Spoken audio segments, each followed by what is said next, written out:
Welcome to the Trauma Informed Lens podcast. Each week, Matt, Curt, Jerry, and the occasional special guest explore how the trauma-informed paradigm challenges traditional beliefs and approaches concerning a wide variety of areas. This podcast addresses psychological trauma in an educational manner and is not designed to replace mental health treatment. If anything in this podcast makes you feel uncomfortable or anxious, please talk to a mental health professional.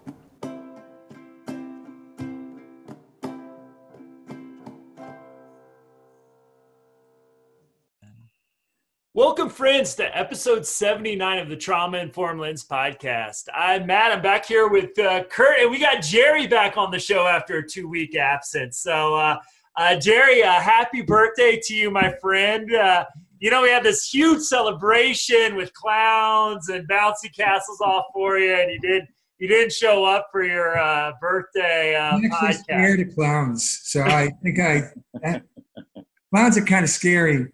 Yeah, I know. Yeah, so happy birthday to you, my friend, and welcome to this episode. Today we're going to continue our trauma-informed workplace series. We're going to take a little bit of a turn off that series, but I think, at least I know a lot of questions I've been getting lately is, okay, we've heard all this information about trauma-informed workplaces, self-care, all these different things, trauma-informed leadership.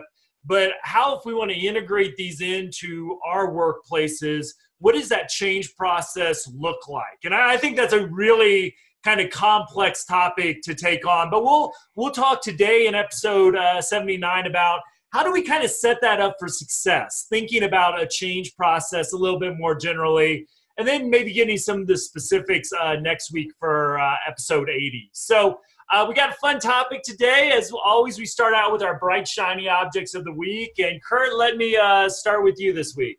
Thanks for giving me the easy lob on the bright, shiny object of the week. Knowing that I went to Auburn, the Auburn Tigers going to the Final Four, that was my bright, shiny object. It was awesome. What a run. It was so fun. Yes. Congratulations. We were talking before the podcast. I hate it when a call gets in the way, but I did think Bruce Pearl's kind of iffy in my category, but I thought he handled that with a lot of class. So great. So I'll give him a lot of credit for you could have really focused on that. And awesome. I love leaders who focus on the positive and the accomplishments of their teams and not blame the officials. So good for him. Good for Auburn. I'm still not sure if it's an eagle or a tiger, but hey, someday I'll figure that out. It's both. Jerry, what about you, my friend? I got to do a presentation. Dr. Perry was in town last week, so we got to go and see him talk, which was always. But there were a number of really good presentations, and I think when, as we're going to talk about trauma-informed care, is that people take concepts and then they apply their own lenses to those concepts and come up with very unique, creative ways in which to help people who are hurt. So I want to kind of not just kind of recognize Dr. Perry and the work he's doing, but all of the people who presented and showed up and who were interested in the work. And there's some incredible work being done looking at the integration of understanding of trauma and trauma maps that Dr. Perry does with really looking at AI and integrating that into actually getting models for us to kind of understand how trauma impacts individuals very differently. We use a kind of generic term to kind of describe it, but when you actually look at the brains and the brain kind of configurations of the changes, all of our clients are very, very different. And I think as we begin to become more sophisticated at this, we'll begin to develop more individualized approaches to our clients as opposed to kind of thinking about these evidence-based treatments are going to somehow match up with the clients we have in our offices. So I think the future looks fairly bright for some of the work that's ahead of us. So I came away really hopeful that there's a lot of opportunities ahead.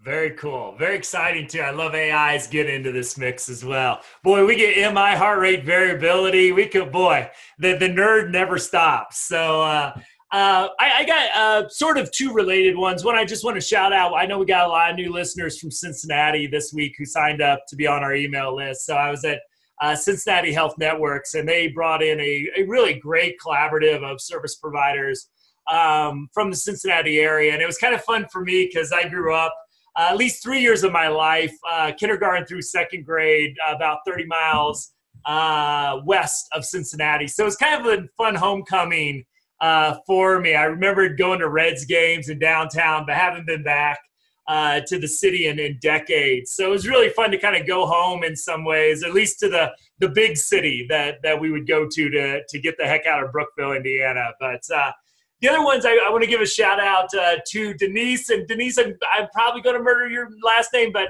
Masaryk is what I'm going to try it. She listens to us from Hawaii and reached out to me and said she found our podcast a few weeks back and has gone back and listened to the entire catalog. So, hey, if you're going to spend that kind of time with us, Denise, I want to give you a big thank you. And she and I have been going back and forth a little bit, nerding out about heart rate variability tech. So thanks, Denise. She's going back, bringing some of this thinking into her work as being in her training to become a teacher. And just know you got some cheerleaders on the podcast for you. And thanks for all that time listening to us. We really appreciate it. So let's jump into the subject today. So we're going to really hit the concept of change. And one of the questions I've been getting more and more is as a lot of folks that I've worked with, sometimes for a few years, are really at the point of, okay, we've learned about self-care, we learned about trauma-informed leadership, trauma-informed care. How do we really take the journey, so to speak? How do we integrate this stuff in? And so much of trauma, whether it's a school, whether it's a health clinic, whether it's a child service organization, we're really, when we call it a paradigm change, really changing how we look at the work. And if we change how we look at the work, we hopefully find areas for improvement. So, I think it's a real powerful question. And I know that there's some models out there that look at change. And I just kind of sort of want to start out. Jerry, I know you've probably been asked this question even maybe more than I have. Just kind of when somebody comes to you and says, hey, I want to go on this journey. As I like to say, I never think trauma informs a destination because we're always learning more, but we want to go on the journey to become more trauma informed. How do you, what do you help people think through as they're at the beginning of this process, thinking about what this journey might entail? Well, what are some of the maybe follow-up questions or thinking that you have with folks, at least as we talk about early on in their process? So I guess the first question I always ask is why? Mm-hmm. Right? Is why? What's kind of raising this issue for you? And right? And lots of people say, well, everybody's becoming trauma informed. So, right? It's kind of like, well, that's probably not a good way to start the change process, right? So I really want to understand what their motivation or that organization's motivation is. What is it they hope to kind of accomplish by looking at that, right? And then the change process really is, as you know, it's not an event. That's why it's called the process. Mm-hmm. And so one would be is to kind of, why do you want to change? And the second question is, how are you currently thinking about the client you serve? What is your mental model that you're currently working on? And how is that working or not working for you? Right? So in a way, what I have found out is, and Curt could kind of talk a little bit about this, but really when you begin to help people change, they have to find a way to integrate this information into their own cognitive schemas, the way that they think about individuals, the way whether they're dynamic, whether they're cognitive, behavioral, whether they're affective. Somehow they have to take this information and begin to integrate it into the way. So I begin by wanting to understand how they currently see the problems, and they understand what is it that helps people change. And then as they can articulate that, we can then begin to provide them information that they can integrate, and that it's a discovery process that they go through, as opposed to I'm imposing a trauma-informed practice on you. Is I'm giving you the knowledge and information for you to integrate to kind of begin to change your approach to kind of looking at. Very, very similar to the therapeutic process that you would think about. Is we don't actually cause people to change. We create desire and motivation, and then we create skills and capacities for them to kind of make the change that they want to kind of go through. Mm-hmm. Great. Curt, what's your thinking on this? I know you've, whether it's this topic or just our conversations throughout the years, I know quality improvement, which requires a huge amount of change, is something you're always thinking about and trying to improve outcomes and services. So I'd love to just get your feelings on trauma-informed care, but also just how you sort of approach as a leader in your organization and those you've led, how you look at change, just generally as well. Something that, Jerry, you were talking about is understanding how people think about things is incredibly important. And it also, I was thinking, while you were talking about finding out about how your client or your organizational client or your therapeutic client is thinking about the problem that they're facing, it's pretty impossible to get into that process as a change agent, which we all kind of are in these roles. If you go into that and really try and find out how people think about things, it's pretty impossible to then not have that thinking start to impact and change you at least a little bit. And I think that's a really interesting kind of reciprocal process that's happening. Like, who's really changing here? Like, am I gaining more information and insight, or are they? Mm-hmm. Hopefully both of you are, but that you're gaining some more experience and insight as a leader or a change agent, as is this person or this organization who you're dealing with. So I think that's a really interesting kind of concept to be thinking about, that, I'm called in to change an organization, but I'm probably the one who got changed the most, whether I realize it or not, Can I ask you a follow-up just on that point that you made? Because I mean, one of the things I'm really, it's hard to say there's one way to become trauma-informed, because every organization, as we're talking about, if you start from a different mental model, which is unique to organization, but as you both mentioned the word of, or kind of what's your current way of thinking, or what's your current mental model around how you provide services. Does any of you, there's becoming more and more trauma-informed assessments out there, not necessarily assessments of patients or clients or students, but of the organization. And I wonder, how does that play into your thinkings around this? Have you used assessments? Do you find them valuable? Just kind of as we touch on that piece, I wonder, get your thoughts on that. I've used assessments quite a bit on both sides, both on the client side, on identifying trauma and characterizing what the symptoms are, and on the organizational aspect as well, in terms of assessing readiness and then progress along a change pathway. I think they're really helpful because they structure the questions and the information gathering that you do so that you don't miss things. Mm-hmm. At least you're less likely to miss things, right? I've talked to a lot of clinicians about why you would use just basic clinical practice assessments, that it helps you to organize your questions so that you're not solely dependent on you being in the right mood to ask the right question, and your client being in the right mood to answer the question that you ask. Like, those two things lining up, it's not a very good probability of that happening.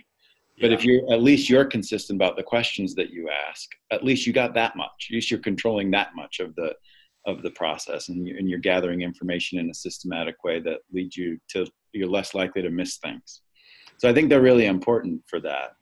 And asking questions really is a great way to get people to identify how they are thinking about something and whether or not that is the way that they want to think about it or approach that situation. I mean, that's the essence of being reflective, and taking a minute to go, is this working for me? And is this is the outcome that I'm intending? Yeah. Jerry, what about you? I'm sure you know there are a lot of assessments being created out there. What's your thoughts about those when you think about understanding the current mental model? I'd love to get your thoughts on that. Like everything, there's pros and cons, right? The pros are getting external information helps you, as Curt said, to formulate questions and also to begin to explore some things that you may not see individually. To kind of looking at that to kind of look at that. I think the negative part is some of the assessments are measuring very different things. We don't really have a standard definition of what trauma informs. So some assessments are measuring attitudes and beliefs. Some are measuring information. Some are basically checklists to say, did I get it trained in certain areas, and really don't reflect a change in behavior, to kind of look at that. And so some of the assessments that I've seen actually interfere with the change process because people believe I've gone through this and now I'm trauma informed and I'm there, right? To kind of look at that. Others, I think, that are really good at generating reflective questions. Like, I can't remember the actual one that's added to Lane, looking at values and beliefs that people have about individuals to kind of do it. It really is a way in which people could sit down and start reflecting on their practice. So I think it's really important. One is to figure out what is it I want to be assessing, and then pick an instrument that matches that, and to realize that this process is a process of making the implicit explicit, not just for your clients, but for us. So through a reflective process is how we begin to look at some things that we may not see, and that assessment really can begin to highlight some of those things to kind of manage some of those things. But again, that requires good leadership. It requires a sense of safety in groups to kind of look at some of those things. It requires the ability to have good emotional regulation and ability to be open and curious about yourself, but about other people's experiences. So a lot of the things we describe as trauma-informed really are the foundations to be able to effectively use these assessments. That's the, so if I come in and I do an assessment, I've got to have the kind of relationship where I can use that assessment to kind of create the change that I'm looking for, not just the assessment itself. So I think that, that reciprocity that Curt talked about is a really important part of the change process. I had an experience the other day, Jerry, I wanted to recount to you I just remembered it. I could trigger a memory. Yeah. I was doing a training, and it was, remember back to when we did an original 3-hour training for new staff, to orient them to the trauma-informed approach. I was doing that with an organization here locally, and telling the story about when you and I were going through developing this training, that at the end of it, when we kind of had a chance to reflect on what that process was like, when you looked at me and you said, why do we have to argue about every single slide? Why did we have to do that? But then when you think about how people integrate information, they can do it in many different ways. And one of them, my way, was to argue about every single slide. I had to ask questions as I tried to integrate this information and expand my knowledge base and my thinking in a different way. And I think it probably took, if I'm just guessing, it probably took about 6 months before that was enjoyable for you. But it might have taken 6 months to get to that point where you started to get a little bit of feedback, back into the process, that it felt like some change was happening with me, because I'm sure I argued pretty hard about that.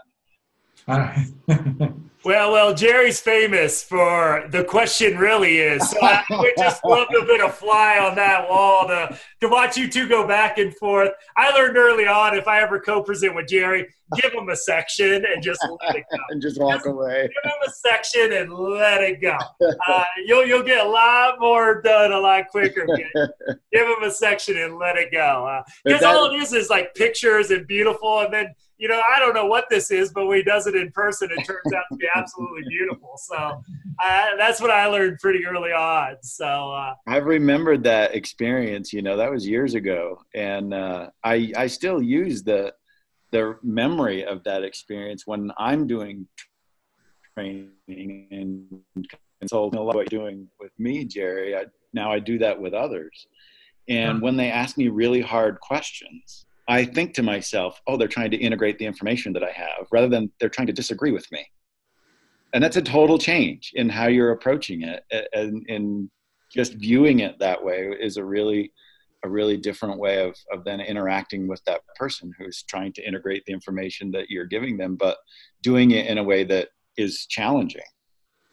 Well, I think that really speaks in a lot of ways to one of the struggles of trauma-informed change, because really a lot of, and I think we do so much more right than we've been doing wrong. I think, you look at what schools are doing, what treatment centers are doing, clinics doing, if people come from a good heart, they're doing a lot already. But I think one of the challenges is, and where we get a lot of resistance sometimes, when we get information that challenges things that are very important to us. And I think when we talk about learning about trauma and realizing that maybe some of the things we were doing to try to help people weren't really well positioned, or even though they were well intentioned, they may not have been that effective. And that's where I think we get some of the challenge around this too, which I think it makes this change maybe a little bit more difficult than just integrating a new skill set into the program. Is when you change philosophies, you've got to be in a safe enough place and a regulated enough place to say, okay, I can look at how I think about things critically and maybe admit that, yeah, the way I thought about things historically may not have been right. And I think that kind of the process you're talking about, Curt, is something that's when you've been trying to help people, and whether you've been successful with that and then learn a lot of reasons why you might not have been successful. I think that's a hard thing to sit with. At least it was for me early on with this research, is like, oh crap, this is why so much of what I was doing has not been working. Now I'm very quick to get motivated to say, how can I integrate this to do better? But I think that's not a jump that's so easy for a lot of folks to make as well. Mm-hmm.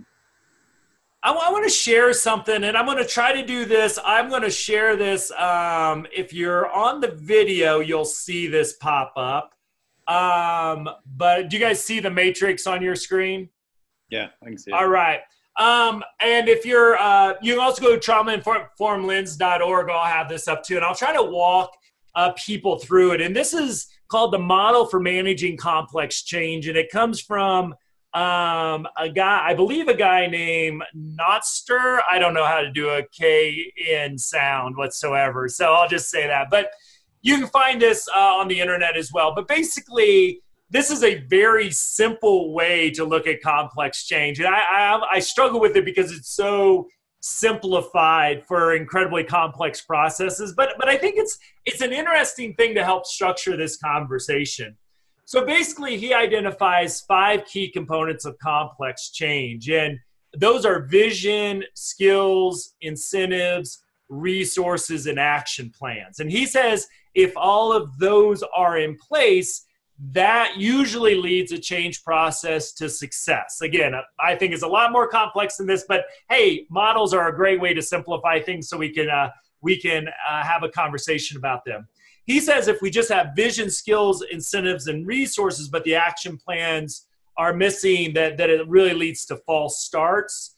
He says if we just have vision, skills, incentives, resources are missing, but we have an action plan, that really leads to frustration because people will do a lot of work, but they can't really go forward and implement it.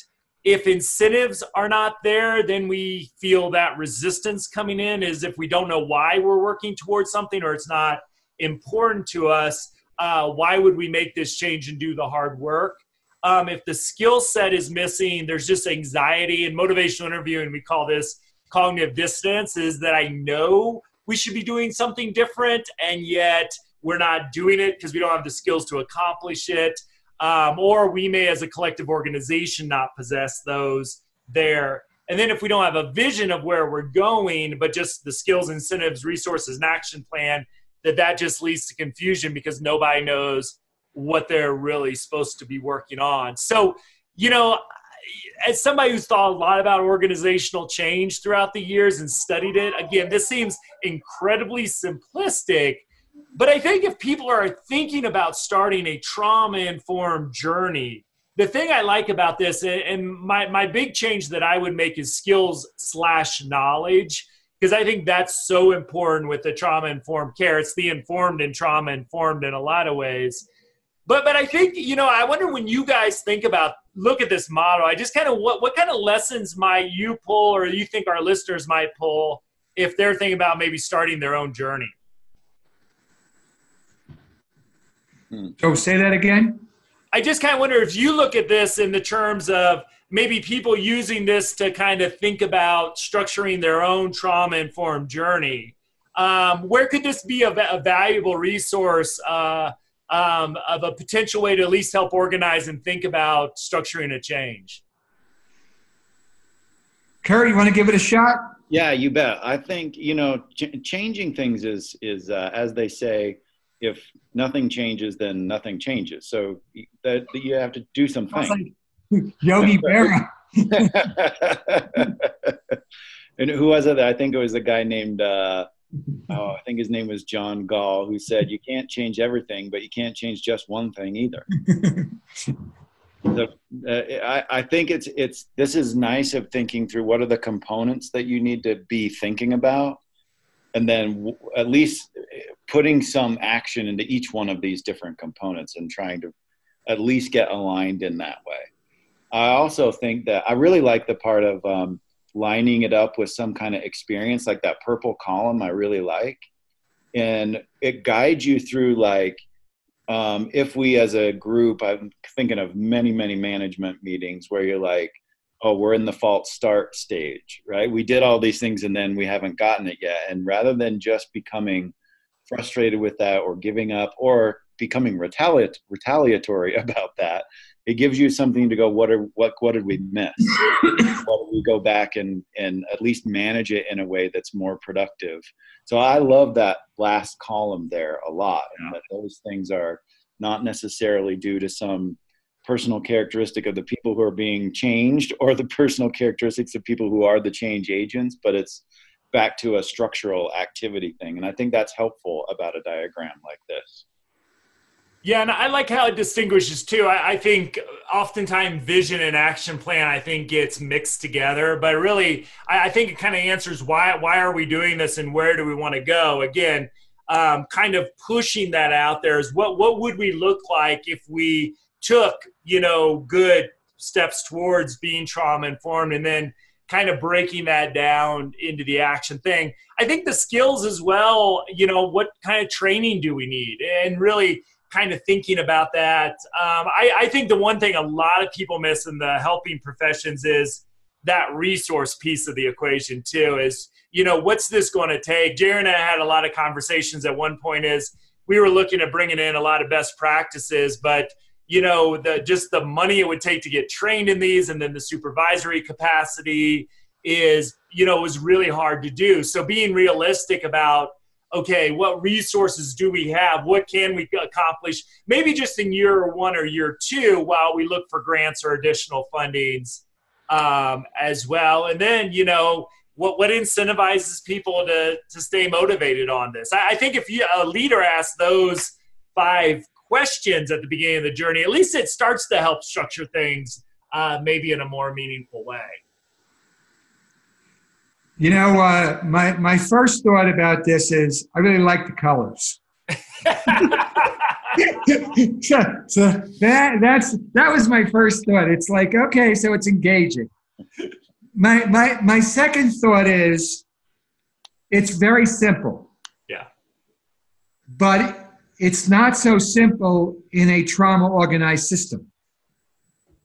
So this is a nice map, but let's take a look at, from a trauma perspective, what gets in the way for our clients of them having a vision of the future where they're being successful, where they're changing, where they're doing, right? So when you're working with clients, you can be caught up in not having a good vision of the future, right? And that you talk about Sandra Bloom having the bright vision of the future, the hope.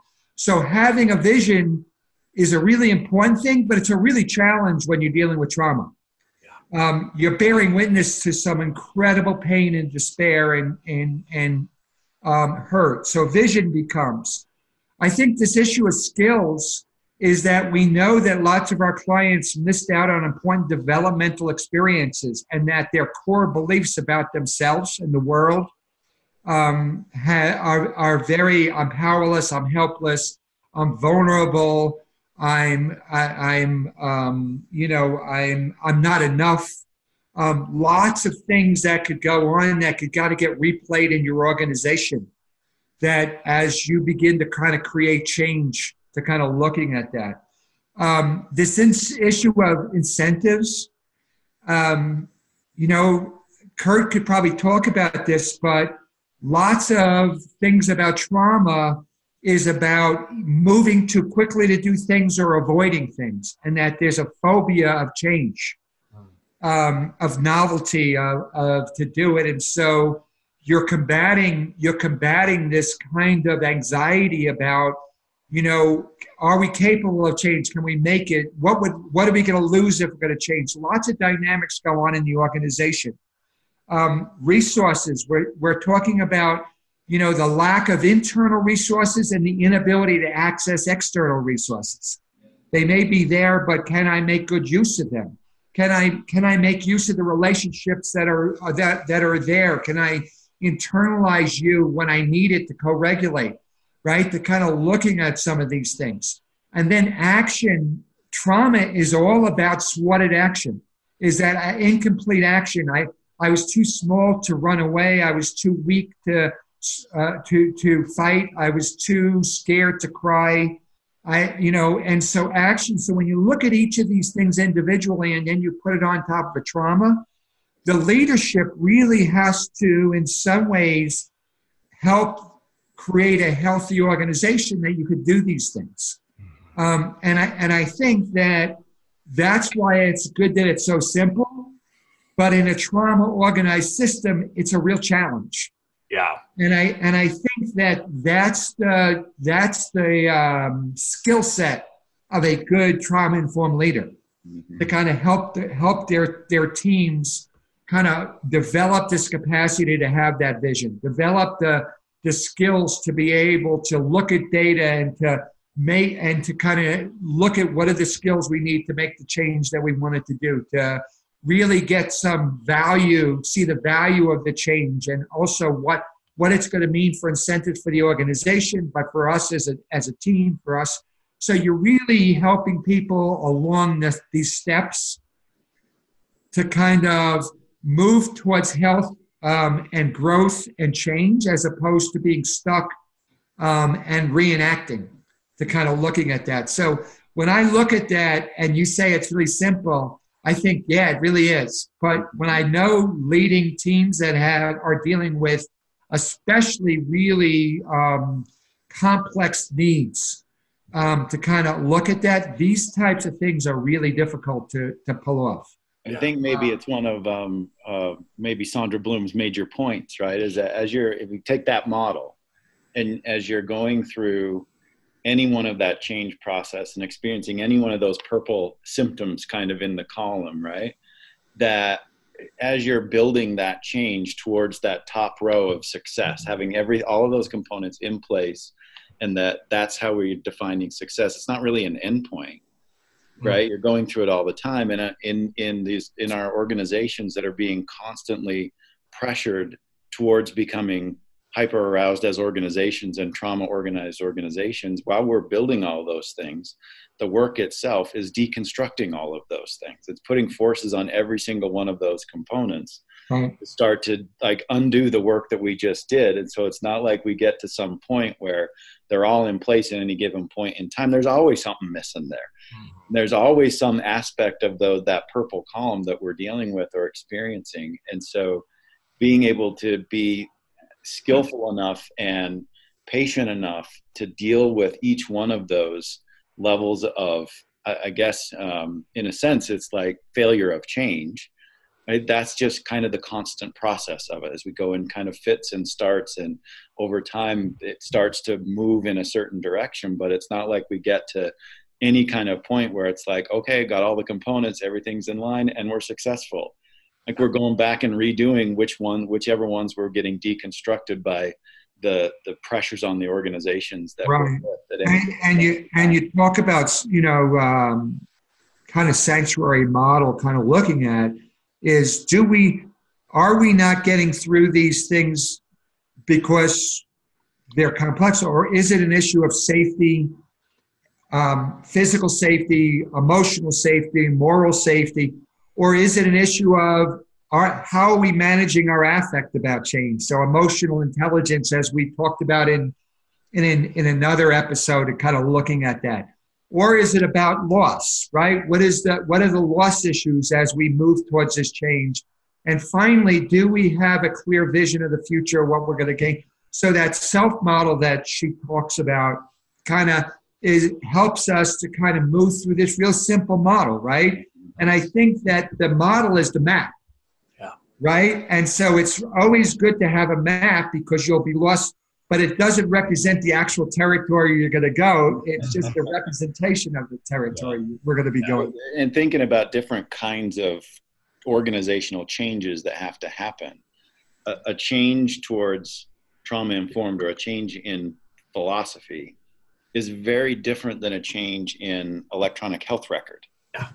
Those are different kinds of organizational change, and they require different kinds of maintenance. Going through this process of starting to understand people better. I mean, that's how I like to think about trauma-informed care. Right? It's how do you understand human beings better? What information do we need to keep understanding human beings better? Well, that requires it's a lifetime learning, right? Jerry, you're still doing it, right? How long are we all still going to be doing that? Like that's a process that doesn't ever stop. I'm unlearning. I'm trying to forget. But it's very different than say, oh, we're getting a new electronic health record, or we're getting a new payroll system. All those are organizational changes as well, and they require the same map, but they're different in that they have a beginning and an end. Yeah. And that's not the way that this process actually happens or can happen. It's a continual process. Well, and one of the things that I struggle with, kind of like what you're saying, is working in the healthcare arena and having implemented some data tracking stuff in my own work is, you watch an electronic medical record be implemented and it's a disaster in most cases. Nobody likes it. Everybody's upset. I've just watched this go on, and it can destroy a whole organization if they're not careful. The trauma piece is such a fascinating change process for me as well, though, because like Curt, you're kind of mentioning, it kind of hits and in a different way. And I think it hits in a different way because it's a philosophy, but it also, I think, hits in a different way because so many of the people we're talking about have experienced trauma. That self-care and leadership, I don't know. It seems like even though if you don't have great leadership, no change is going to be easy, whether it's a new payroll system or getting people to log in a different way, it's going to be a mess.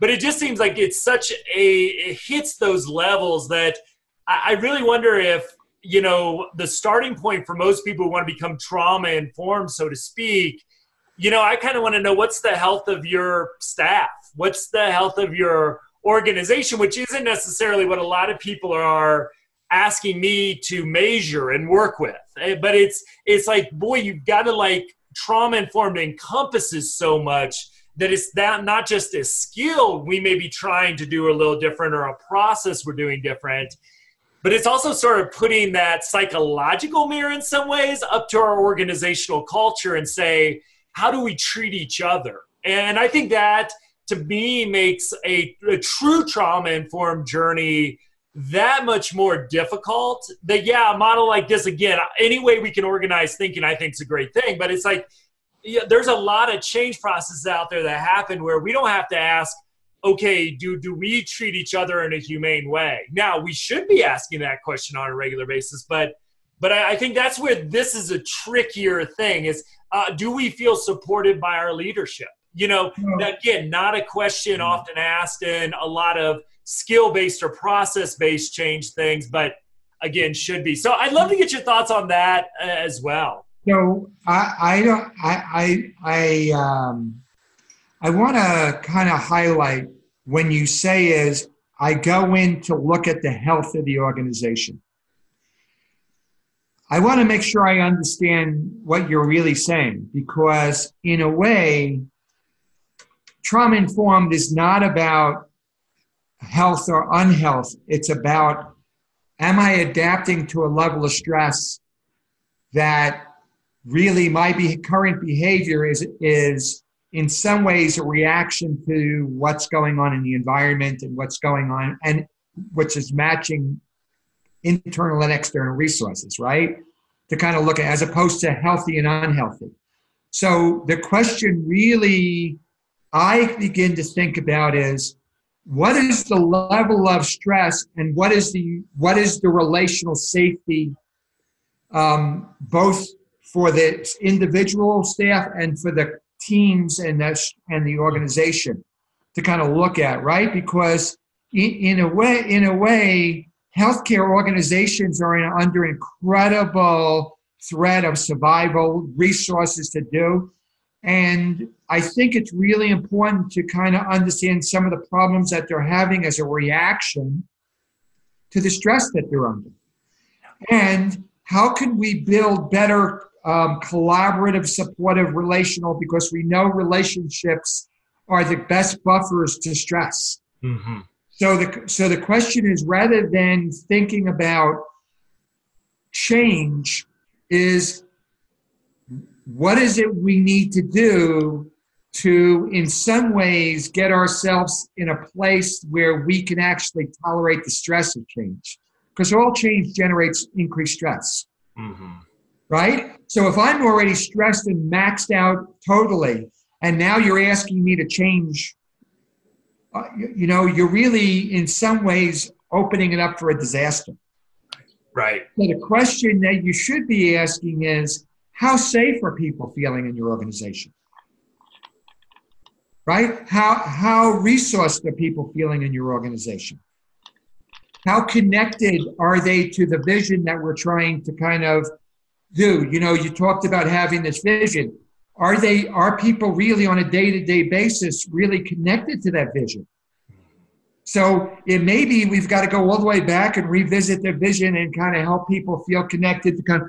So again, is using that really pretty colored map is oftentimes what I see people do is they skip over vision and they think, okay, now all I need to do is give people skills and resources and then they're going to change. Is we really got to go back to this very beginning, the basics, and really ask those important questions to be able to. And, the challenge for organizations, Matt, I think, is that in the past, we had to kind of gear people up for this change. And then they changed, and there was these periods where there was stability. Mm-hmm. And you had these long periods of stability. And I think organizations are going to be challenged for constant transformation, right? And so if there's going to be constant transformation, we have to put so much more resources into the relational connectedness of our organization and our teams and our capacities to be able to, in some ways, be able to be open to the change and the adaptation that's going to be demanded of organizations as we go.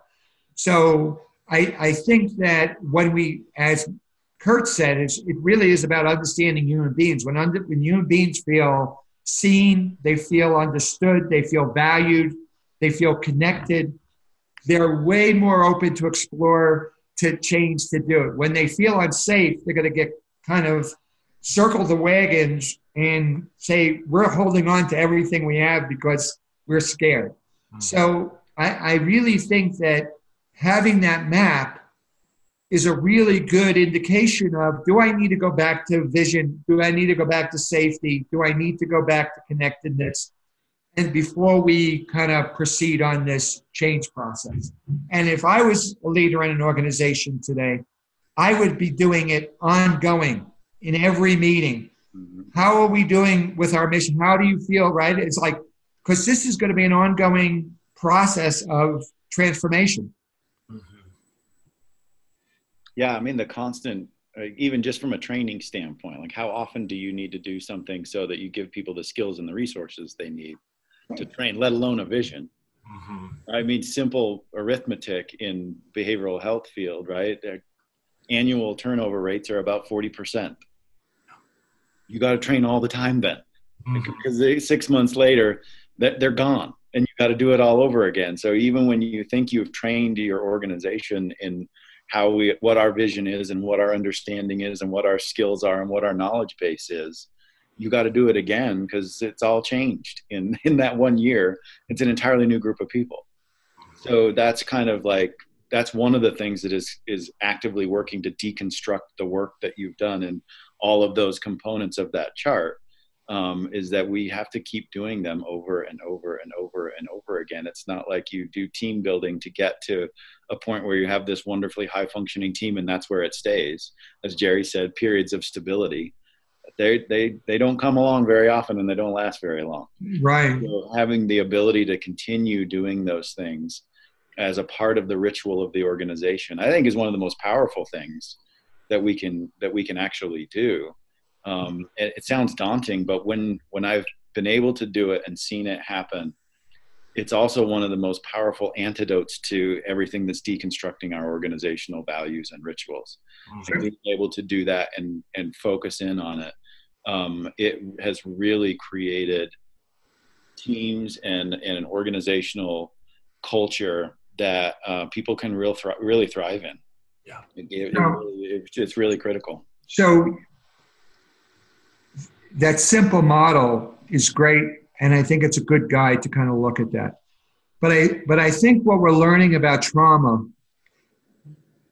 and if you take it into leadership, is a good leader has to be able to moment track his staff and to be able to decide when and how do I assist them in co-regulation. Right? When is it that how are they using self-regulation and it's working, and when is it that I got to step in and provide some co-regulation?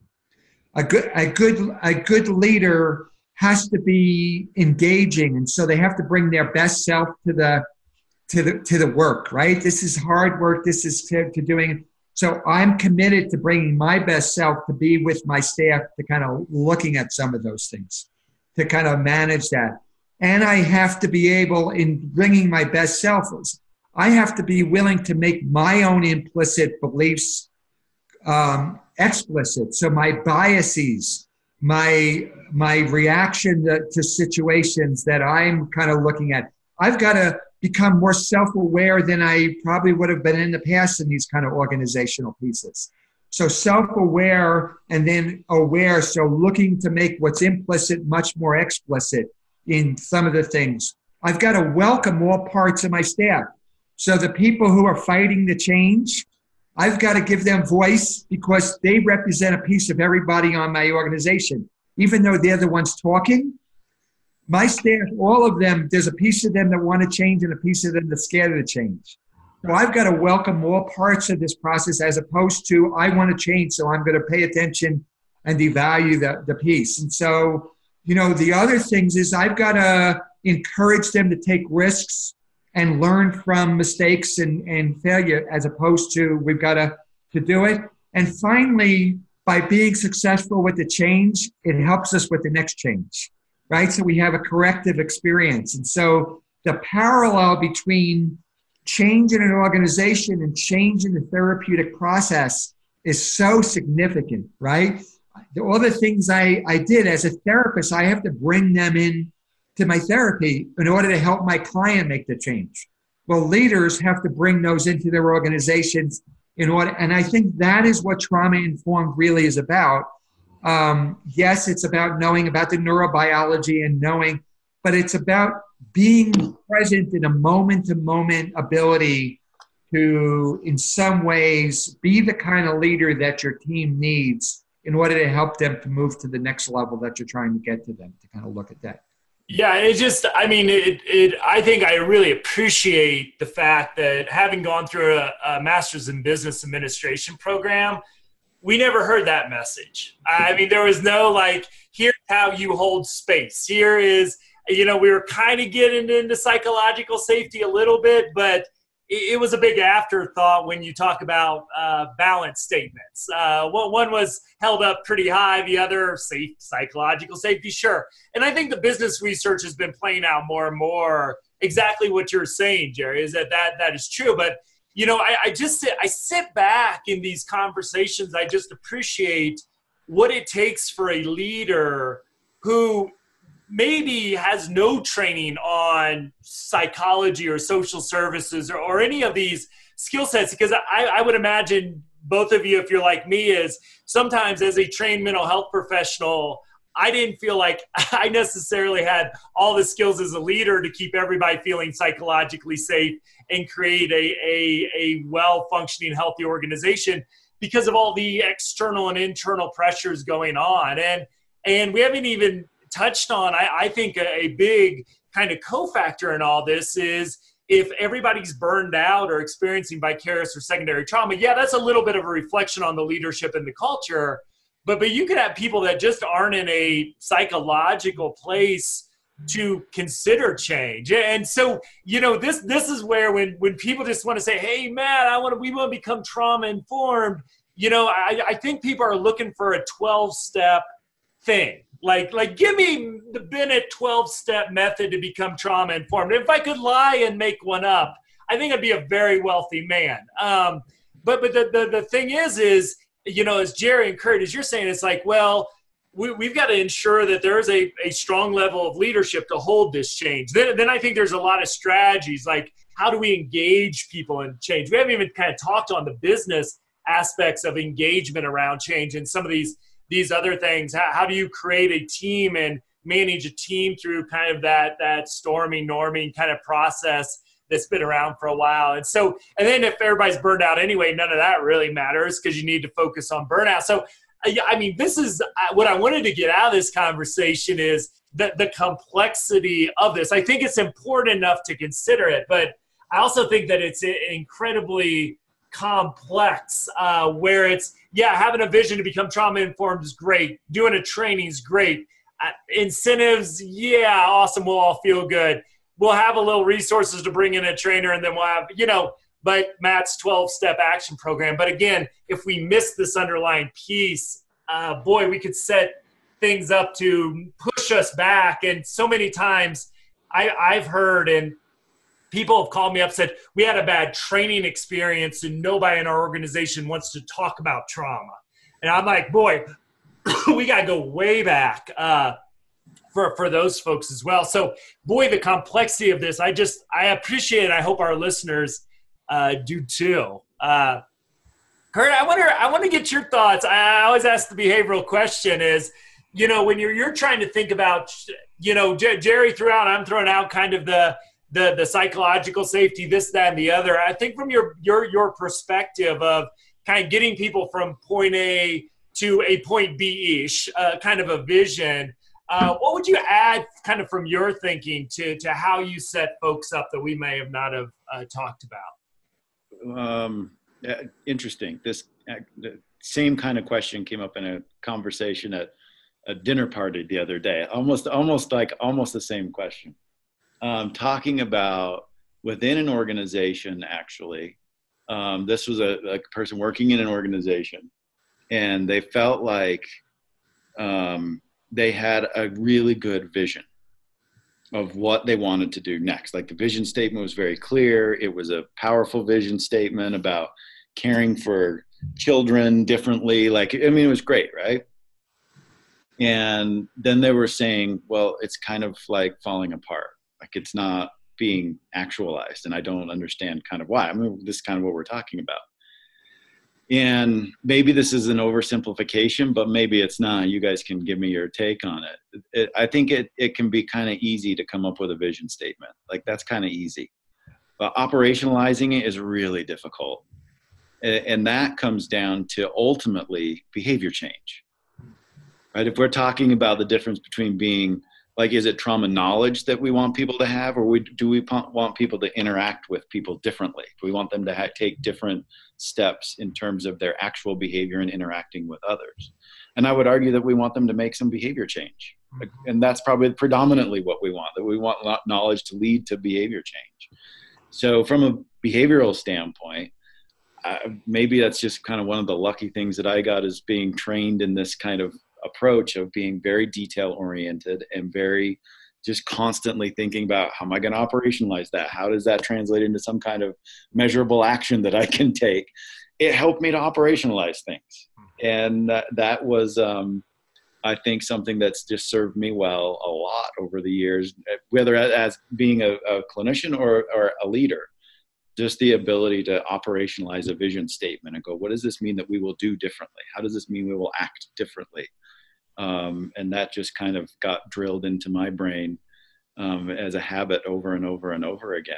And I think has been one of in any of the instances where I think I might have been successful in change, I think that was one of the real keys to it, being able to think about, how is this going to translate into how I act differently, or how my staff act differently and what they do differently. I don't know if that answers your question, but that's what just kind of popped up into my mind. And I wanted to follow up on that too. I mean, the model that we talked about uses the word incentives, which is not a word I often think about if I'm thinking about a change process, though it's in there, is like what's motivating people towards this change. And assuming you're not shocking people or giving people little pellets of M&Ms whenever they do a good or bad behavior, how do you, from your perspective, what is, you've operationalized the vision. I'm sure, knowing you probably brought people into that process, and that's not necessarily totally a top-down thing.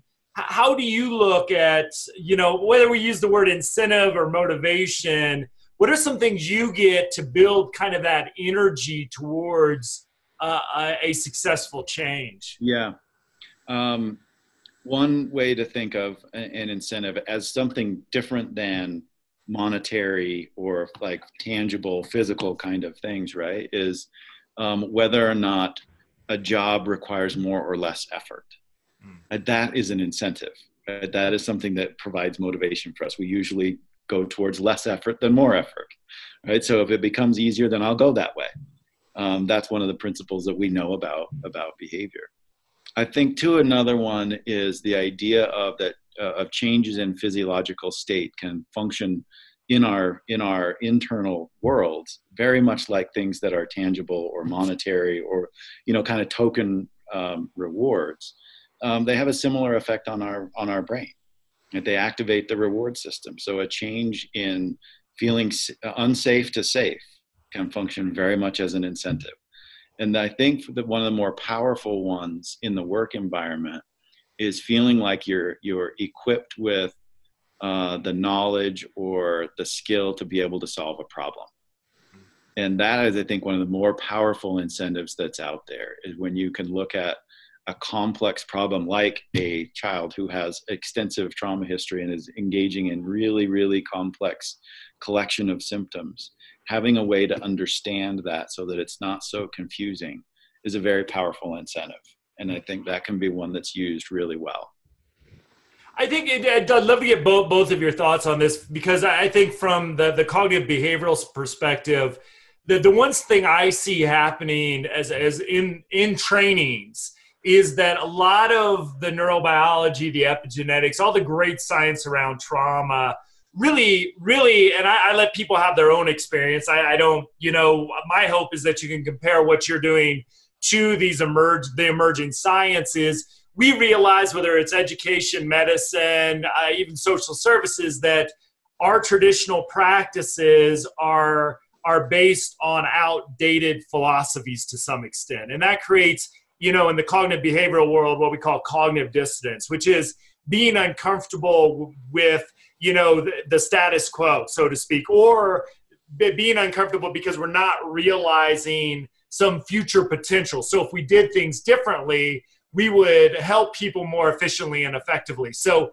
that kind of angst you get when, hey, you could do better, your work could have more of an impact, but under the current models, it's not working. And I think, to me, that's one of the huge motivators I see of people saying, going through a training is like, okay, we need to do this. What do we do next? And I think that's, when I say, well, how's your self-care? How's your leadership?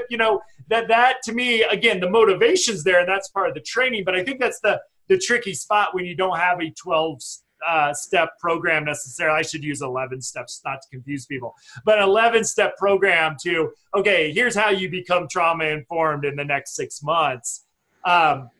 But really, it's that to me, it's such a big part of this is resolving that cognitive dissonance of, crap, what we're doing right now. We know it hasn't been working.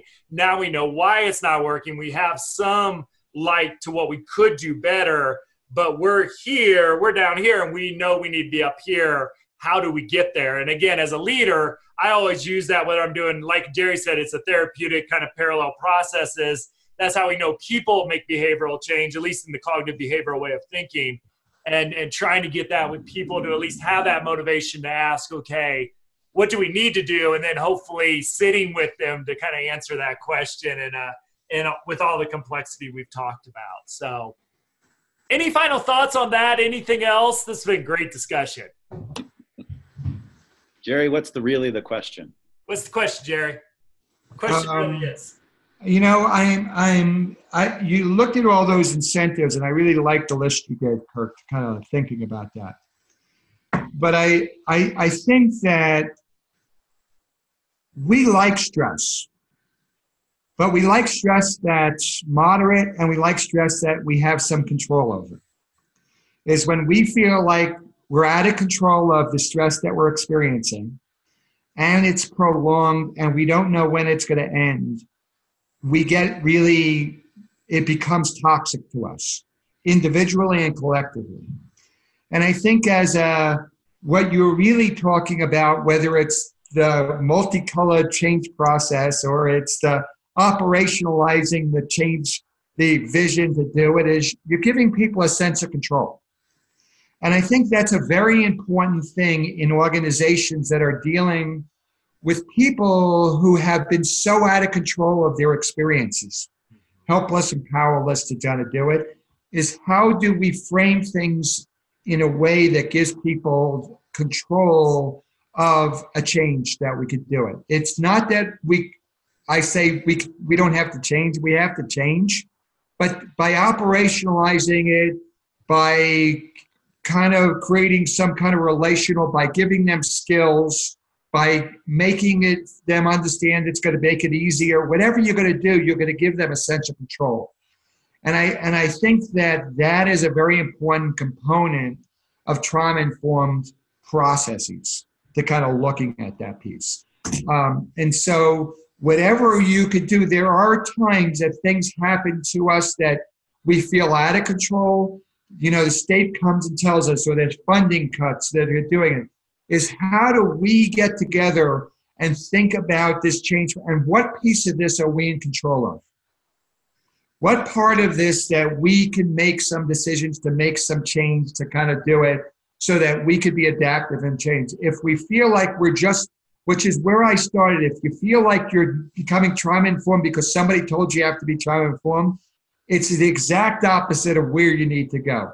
So whether it's about giving knowledge, whether it's about giving 11 steps, whatever you want to do, if you could give people a sense of control over the process and then engage them in some type of shared collaborative democratic process and how we're going to actually achieve the goals we're going to do, you're going to have a lot more success in creating change. And so I'd like to kind of leave this issue of responsibility, that we share responsibility to get to this vision. We have to find what piece of this that we have control over, that we can actually, some of this stuff is out of our control, but there's a lot of it that's in our control. And also is, how do we know when we're successful at what we're trying to change? What is it going to look like? Because in organizations, sometimes it feels like we're making this change, but we don't know when we're actually got there. So I think the operationalization of it also operationalizes that this is what we could celebrate when we get to this point. So it doesn't go on forever. So those are some things I like to leave people with as they're thinking about bringing in some of these kind of concepts into their organization. Excellent. Well, great discussion. I think we definitely have a part two to this, and we'll continue next episode. Just if our listeners are interested, I've also, as part of, I've been saying this out loud more and more, the Trauma Sensitive School book my wife and I are writing. I have a chapter in there that talks about positioning a work group to do a lot of what we're talking about. Obviously, within the context of this conversation, I'm posting those. At least the draft of that section by section at my blog. If you go traumainformedlens.org, which will have all the information, discussion questions on this episode, that picture of the model we discussed. You can also look up, there's a Matt's Mumbling section 2 that will give you my blog. And I'm going through a longer series than I normally do on the post, just to share some of my thinking, which I hope complements these discussions as well. So talks about team processes, dynamics, how to handle conflict as teams, and a lot of other detailed stuff. So if you're interested in my research on that, that's up there too. Thanks for always for joining us at traumainformedlens.org. You can find all the information on us. Jerry, Curt, thanks so much, and I look forward to continuing this discussion next week. Thank you, guys.